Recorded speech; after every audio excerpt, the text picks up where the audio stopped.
Hey guys, it's Trent. This is Fun Bits About, a show where we talk about fun bits about a lot of different things. History, culture, movies, music, whatever really pops into my brain that week. Today's episode, Cortés. Okay. Cortés and his ill-fated Catapult.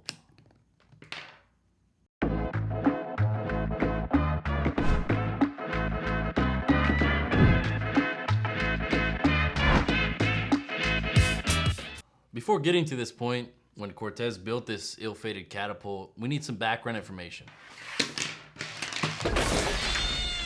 Cortés gets to this point via three specific skills. First off is the advanced technology the Spanish conquistadors possessed. They had heavy armor, heavy weaponry, and heavy cavalry. Horses at this point were unknown to the Americas, so when the natives saw the horses, they believed they were some beasts of God. And Cortés ordered his men to always stay on the horses in full armor to appear that they're almost one. It's not a man and a horse, it's one monstrous mythological beast that would scare these natives. And this did work for a time. Secondly, Cortés would make a decision, and when he made decisions, he would gather his whole crew, his whole group together. They would think about what to do, and then Cortés would make the decision himself quickly and then would stick to that decision. So his men knew they could trust Cortés in what he said and what he did because he would not go back on that. He was very smart in his decision making. And thirdly, in this situation, the pen is mightier than the sword and his diplomacy. Cortés saw the Aztecs and their riches and their gold, and he wanted that for him and for Spain. But right next door to the Aztecs were the Tlaxcalans, the Aztecs' natural rival. They hated each other, they killed each other, they'd go to war with each other. But Tlaxcala was poor after all these wars, and the Aztecs were rich. Instead of the Aztecs just killing the Tlaxcalans and being done with it, as probably any European power would do at this time, the Aztecs let the Tlaxcalans live. And then every year or so, they would have flower wars. Flower wars are almost like a proto-Olympic games, where they would have games and they would have sporting events. And the winner would take home human sacrifices. The Aztecs would win all these games because they had all the strong men, and it was probably a little bit fixed in their favor. So by keeping Tlaxcala alive, they keep a solid stream of people for ritualistic human sacrifice. Again, this might seem dark, but this was the religion of the time for the Aztecs and for the Tlaxcalans.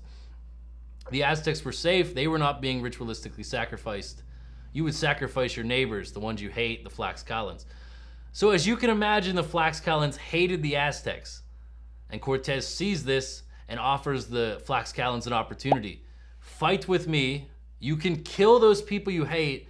I'll treat you better after all this. And again, you can kill those people you hate. So of course, the Tlaxcalans were all on board. They would send hundreds of thousands of troops to aid Cortés from the beginning of his journey into Tlaxcala until the end of the full conquest of Tenochtitlan, the Mexican capital city. Cortés at this point gets to about 90% of the city of Tenochtitlan, which was a floating city on water, sometimes referred to as the Venice of Mesoamerica. He gets to this point via all those three skills I talked about. With their superior technology, they're able to essentially flood the city with manpower and machinery, but also he created brigantines, which were large ships that patrolled the waters of the lake that Tenochtitlan sit on, and he would destroy the Aztec battlements from the lake and also all their thousands of canoes that were brutally patrolling the city to try to keep it in Aztec hands. Secondly, he made great decision making, so he was really strict. His decision to build boats, it was not an easy one. He fully created ships on the mainland or on the Gulf of Mexico. They fully dismantled the ships.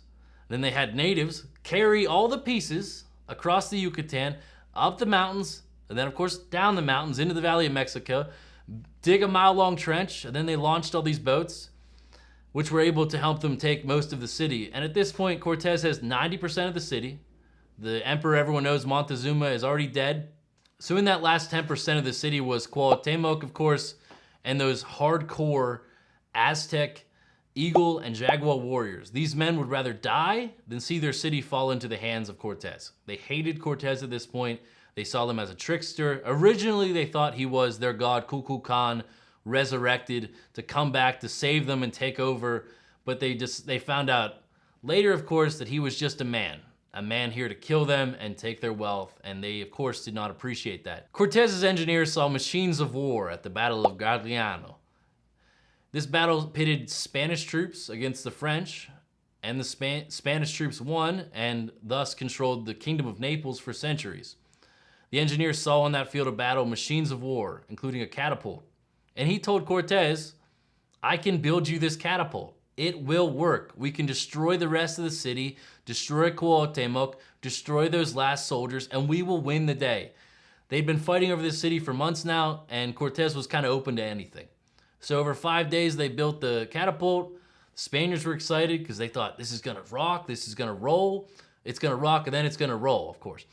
So for 5 days, they're building the catapult, and the whole time, the Spaniards, allies the Tlaxcalans, speaking the same language as the Aztecs, Nahuatl, the whole time are hyping up this machine too, shouting to the Aztecs, you will die. This machine will kill you. It's gonna be amazing. You're screwed. For 5 days. They're hyping this thing up.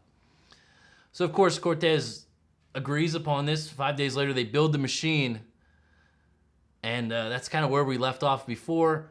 To represent this, I've created a professionally done, amazing, to spec, to exact scale model.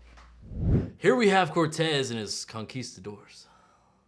On this side, on the temple where the catapult stood, is of course the catapult. Here we have Cortés, his Tlaxcalan allies. On the other side, Cuauhtémoc and his Aztec eagle and jaguar warriors. As we see over here, oh, look, is that an Aztec sneaking up behind? Ouch. Not likely, he's dead. So the catapult, the goal was for the catapult to fire. It would load the catapult. And for it to accurately fire and take out Cuauhtémoc. Let's see if we can get an accurate fire here. That was incredibly close. Way closer than Cortés ever got. Because when they loaded the stone, and they launched the stone, it failed. It failed spectacularly. The Aztecs themselves claimed that the stone was placed in the back, in which much fanfare, the catapult was released. And instead of landing on Cuauhtémoc and destroying the natives, the stone rose to the height of the catapult, fell off the back, and rolled down into a marketplace below. Cortés writes to his emperor, we dismantled the catapult. We said we saw reason and we did not want to bring them full destruction. Cortés is telling his emperor that he tells the Aztecs, we were gonna kill you, but we felt bad because it's so cool of a weapon, so we're gonna just take it off. We're gonna take it down and destroy it. Of course, he thinks the Aztecs believe this. In their history, it states they see the Spaniards on the temple, pointing to each other in anger, frustrated as they saw the machine fail and not work. So they're really not threatened by this whole machine. It has no effect on the battle, and Cortés kind of tries to hide it. He builds a catapult. It utterly fails. It's an embarrassment. Cortés eventually wins the day.